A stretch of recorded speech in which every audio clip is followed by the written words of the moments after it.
Hey friends, how are you all doing? So today I'm going to be talking about rebuilding ourselves after divorce or job loss. Those are two big identity defining things for us, for any of us, especially if you're in your midlife, right? So for my case, I lost both of them at the same time. So now I'm smiling. But of course, when it happened, there was no smile. It was sadness for months, literally. So after that, of course, I have done a lot of different things, and decades of learning eventually helped me to come out of that much earlier. Not only that, I also came up with some framework, very unique framework that helps you to rebuild yourself in all areas of your life. Because ultimately, if you think of it, when divorce happens, it's not only about the divorce. It's because if you think of it, it's the same person. So if this is the person, if this is me, I'm the same person at home, I'm the same person going to work and meeting with friends, the same exact person. So how can we expect that when one person, things have fallen apart at home, but things are all going good at work? That doesn't happen, right? So there is actually some research data where they talk about that people who are happiest at work are actually happiest at home, and vice versa. Really, there's a TED talk about that people who are happiest at work are happiest at home, because it's the same version of the person that is going everywhere. So sometimes we may not see the direct connection, but have you thought of people, just for a second, if you forget about yourself, think of the people people closest to you, your close friends. Are they like, if work is going absolutely amazing, but their home life is all screwed up? Sorry for my language, but you know what I mean. Or the other way, their home life is amazing, but their work life is, screwed up. So the point is that when one area breaks to the point that a person you have had a very long-term relationship with, or you have been married for a long time, for me it was years, over a decade, things just doesn't fall apart in one area of our life. There are impacts in other areas too, and one thing moves to another. And you guys know that I talk about these 4 areas, right? So here is a little picture. I don't know if you guys can see it. If you're watching on TV, you will be able to see. These are the 4 quadrant: the relationship, ideal life, which is the dreams and desires. Number 3 is career or finance, and number 4 is health. So all these 4 areas are important. There's a quadrant you'll see there. And on the top of that is the mindfulness triangle, where I talk about thinking, speaking, action. So this is what you'd get to. So in my case, I was at 0 or 1 in all those 4 quadrants when this happened. And this is how you get to the mindfulness triangle, the thinking, speaking, action. You want to speak about the life that you are building, the future, right? So let me dive down why actually the fixing just one area is not going to solve the problem. I see that there are a lot of coaches in the field, and for some it probably works, but Gottman Institute, John Gottman and Julie Gottman, they have this research going on for 45 years, and I'm actually surprised how come it is not more popular than it is, because they can predict divorce with 94% accuracy just by seeing 3 minutes of conversation. They have that much data, even if they haven't seen the couples beforehand. So imagine the accuracy that they have. And according to them, 30 to 40% divorce rate in the first marriage, 60 to 70% in the second marriage, 75% in the third marriage. Why do you think that happens? It's the same person going from one marriage to the next without healing themselves. And with that, what happens is, we as human beings, we attract the relationships based on our wounds, not based on what we need, right? The healed person will, in all areas of their life, when they love their own life so much, they're going to attract a different person, versus when they're sad, right? They are going to attract those sad personalities with them, and guess what? And the next marriage is going to blow up.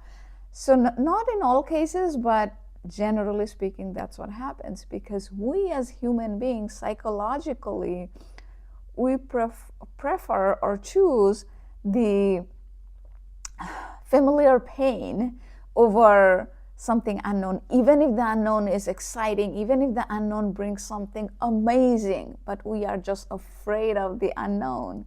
We just want to have that familiar pain.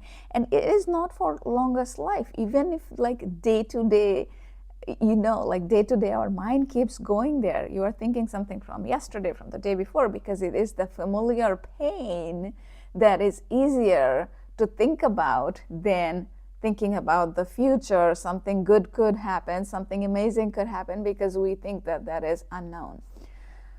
So fixing ourselves only in one area, even if I take the whole entire relationship quadrant, not only just with your partner, is almost like band-aiding, right? Think of a mirror. So I have a mirror here, so see, it's a mirror.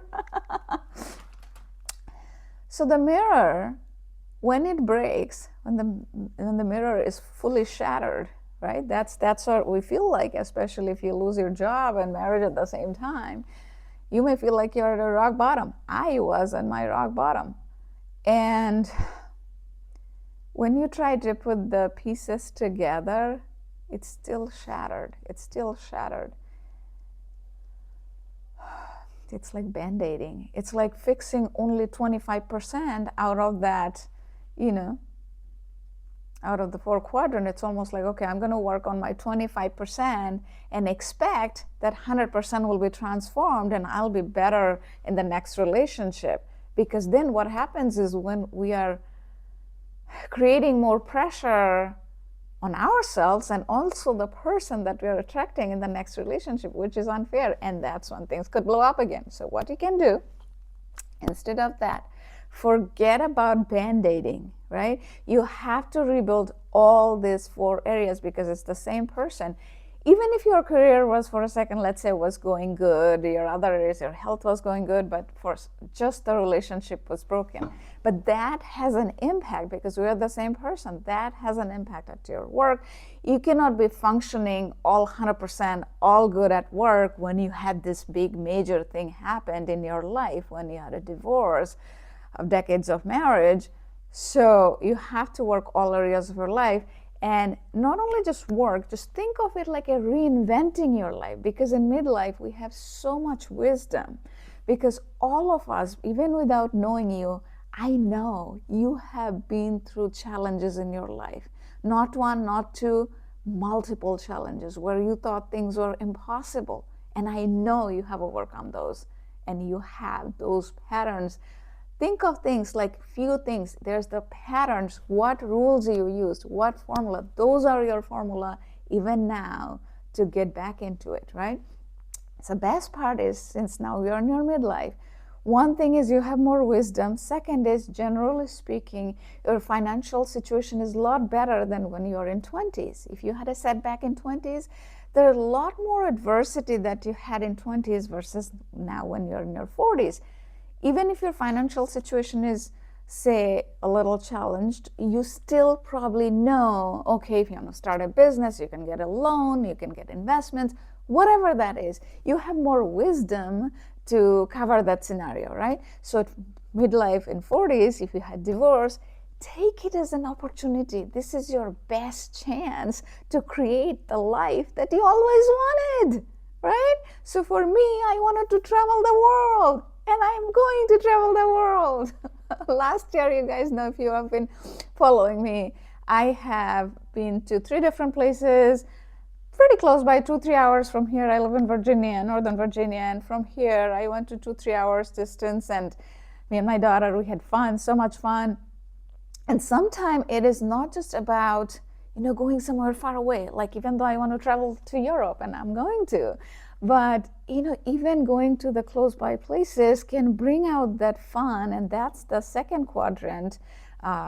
We call it rich quadrant. So R is relationship, I is ideal life, which is the I'm sorry for the middle finger, I that's the number 2. So ideal life, which is your deepest dreams and desires, and that could be like, travel. For me, it is absolutely travel, travel, travel. I love to travel.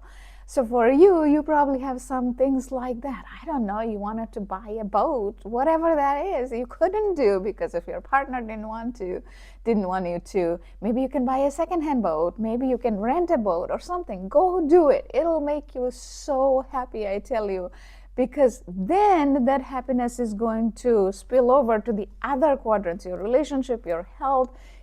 All of a sudden you will start seeing every area is getting better and better. So that is what is rebuilding, because when you are rebuilding, you are not the same person. Where you are in point A and point B, you are not the same person. Take that opportunity to rebuild the life the way you want for the rest of your life, and you can have the best life possible ever. That's what I'm doing. That's what I am designing. You would see my videos last year, 2024, and how in 2024 I am leveling up, and it's so different. There was no smile in my videos last year. You can see it. You can go check it out on the playlist. You'll know what I'm talking about.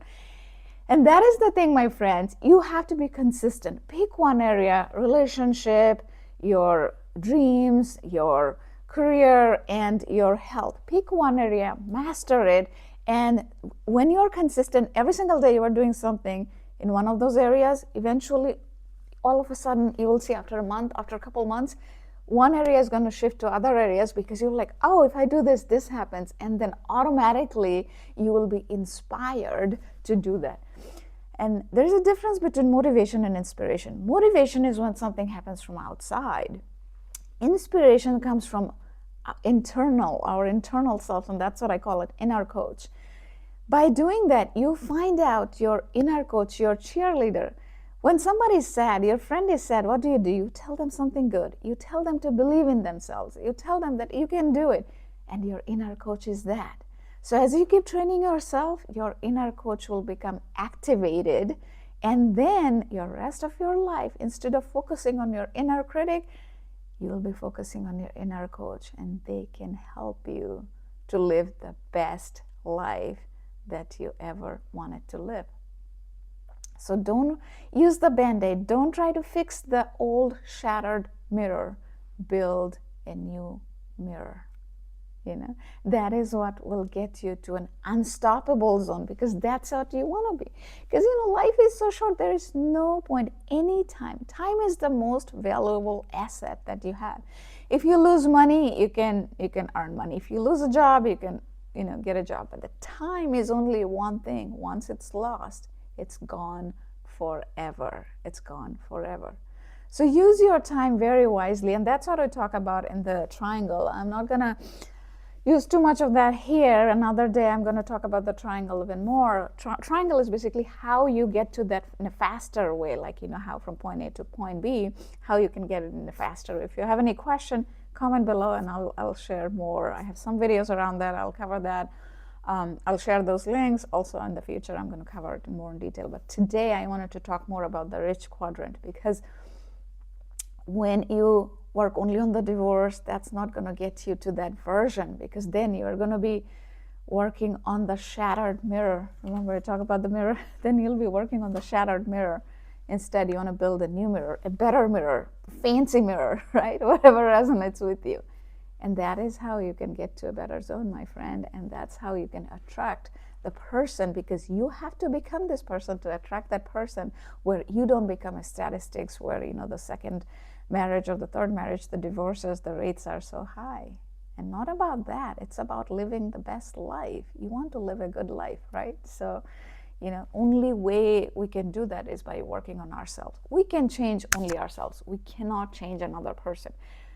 The way to change other people are the way we respond. And for us to respond differently, we need to work on ourselves, right? We need to work on ourselves. So again, remember to build a new mirror, and that is how you will be working on 100%, not just the 25%. And remember, keep listening to your inner coach. Keep listening to your inner coach throughout the day, every day. Keep listening to your inner coach every single day. Bye.